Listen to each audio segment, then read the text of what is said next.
It never lied. Millions trusted it. Then, everything changed. $8 billion disappeared in just 90 days. November 2022, FTX collapses. The phones at Silvergate start ringing. Customer after customer, withdrawal after withdrawal, $8.1 billion gone in 90 days. A bank that did nothing wrong, destroyed anyway. This is Silvergate Bank. It was founded in 1988, a small community bank in La Jolla, California for its first 25 years. It did exactly what small community banks do: mortgages, local business loans, quiet, unremarkable, stable banking. Then it made a decision that would turn it, for a brief shining moment, into one of the most celebrated banks in America, and then destroy it completely in 4 days. This is Silvergate Bank, and this is the story of what happens when an entire institution puts all of its trust in a single industry. And that industry turns out to be built on people who were lying. In 2013, Silvergate Bank's leadership noticed something. The emerging cryptocurrency industry had a serious problem. Crypto exchanges, trading, firms, and institutional investors needed somewhere to put their actual dollars, their real, traditional, government-backed currency. But most traditional banks refused to work with crypto companies. The risk seemed too unclear.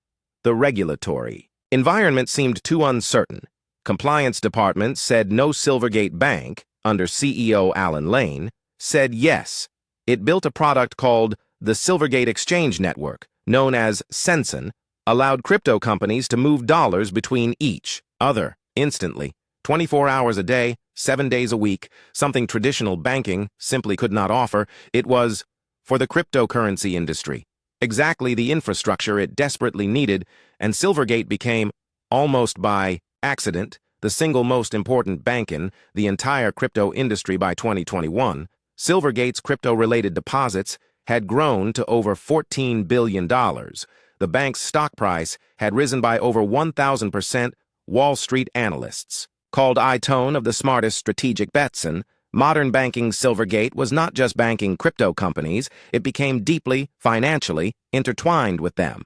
It provided banking services to FTX. It provided banking services to Alameda Research. It provided banking services to many of the largest names in the cryptocurrency industry.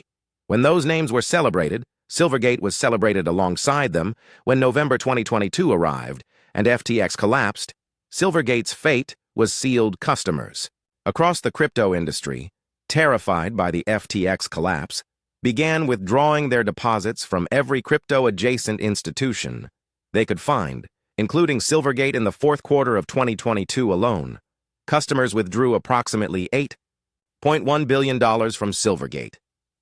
This was not a slow, gradual decline. This was a bank run, in the truest sense of the term. To meet these withdrawal demands, Silvergate was forced to sell assets, primarily long-term bonds, that it had purchased when interest rates were much lower.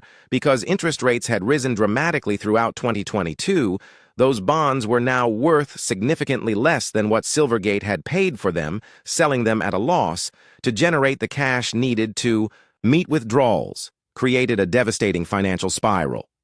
The bank reported a net loss of approximately $1 billion for 2022. In January 2023, Silvergate disclosed that it had been forced to sell additional debt at a loss to maintain liquidity. The stock price collapsed in March 2023, within the same general period as the broader regional banking crisis that also claimed Silicon Valley Bank and Signature Bank. Silvergate announced it would voluntarily wind down operations and liquidate it.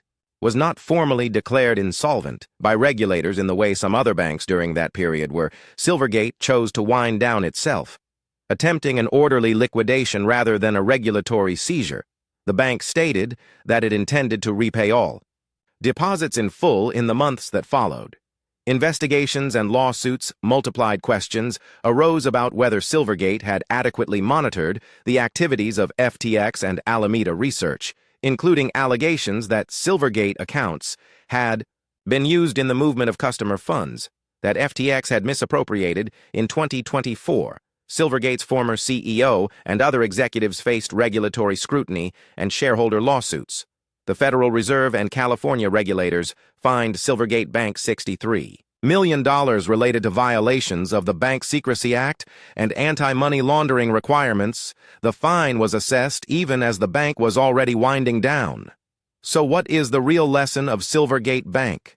Silvergate did not steal from anyone. It did not lie about fictional technology. It did not run a Ponzi scheme. It did something, in some ways, more universally dangerous.